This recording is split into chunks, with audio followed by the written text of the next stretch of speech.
enfants. Mais, qui se coule? T'es à moitié couché sur la table là. Attends. Voilà, comme ça les enfants ils te voient. Bonjour les enfants. Alors les enfants, aujourd'hui je vous propose d'aller en Alaska avec moi pour un petit conte. Le conte s'appelle Les deux Nanouks. Mais c'est quoi un Nanook? Attends que je lise le conte et tu verras. Alors, une femme inuite mit au jour des jumeaux gros et velus. Même leur visage était couvert de poils.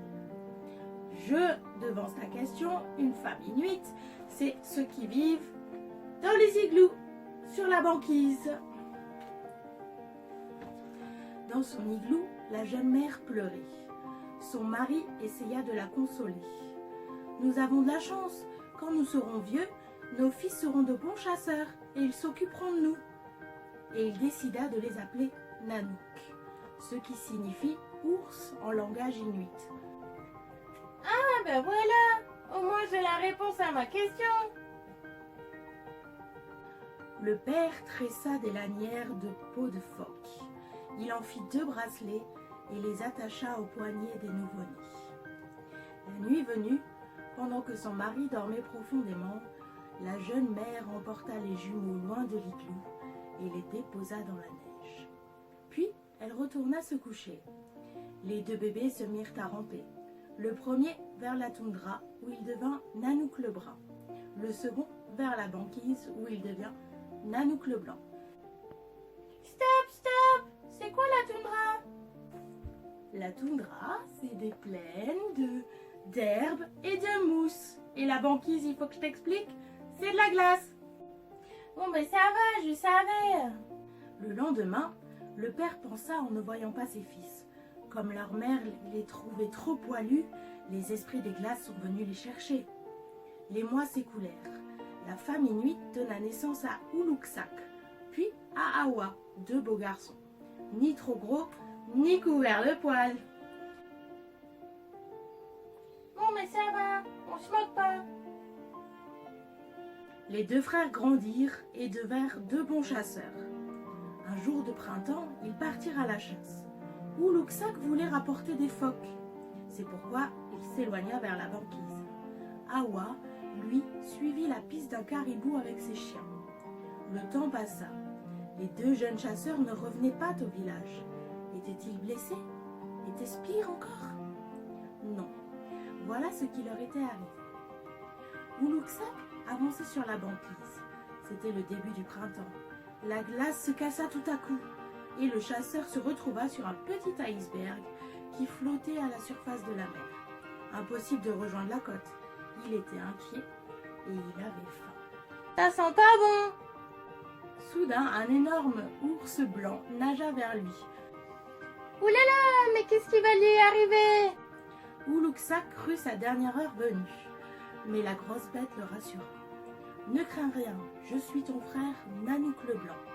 Et il offrit du poisson au jeune chasseur inuit. Tandis qu'Uluksak mangeait le poisson, l'ours blanc lui raconta son histoire et lui tendit un bracelet de cuir, des lanières de phoque tressées. Nos parents le reconnaîtront, fit-il en hochant sa grosse tête. Dis à notre mère que je lui ai pardonné. Quand le petit iceberg toucha la côte, Uluksak salua Nanook le blanc et rentra chez lui. Pendant ce temps, Awa avait suivi la piste du caribou dans la toundra. Oui, ça va, on sait ce que c'est maintenant. Quand les loups hurlèrent, ses chiens s'enfuirent, le laissant seul au milieu des marécages. Il finit par s'égarer, loin, bien loin du village. Il avait froid et il avait faim. En grelottant, il s'endormit enfin. Du nouveau, ça sent pas bon! À son réveil, quelle surprise! Une fourrure douce et sombre le recouvrait et lui tenait chaud. Ah, mais la fourrure bougeait. C'était celle d'un énorme ours brun. Ouh là là! Un ours! Il faut fuir! Laisse-moi finir mon histoire. Comme son frère, Awa crut sa dernière heure arriver. Mais la grosse bête le rassura. « Ne crains rien, je suis ton frère, Nanouk le brun. » Et il donna de la viande au jeune chasseur. Quand Awa fut rassasié, l'ours brun lui indiqua le chemin du village et lui confia un bracelet de cuir. « Nos parents le reconnaîtront. Dis à notre mère que je lui ai pardonné. » Oulouksak et Awa revinrent donc au village où chacun les croyait blessés, voire pire encore. Ils montrèrent les bracelets de peau de phoque et répétèrent les messages des deux Nanouks. Depuis cette époque, personne ne doute plus que les Inuits et les ours font partie de la même famille. Elle était super cette histoire. On en fait une autre?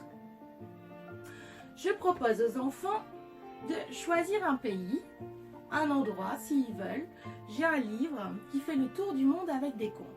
Donc si vous avez envie d'avoir un conte d'un certain pays, n'hésitez pas. Et puis peut-être la semaine prochaine, je ferai ce conte-là.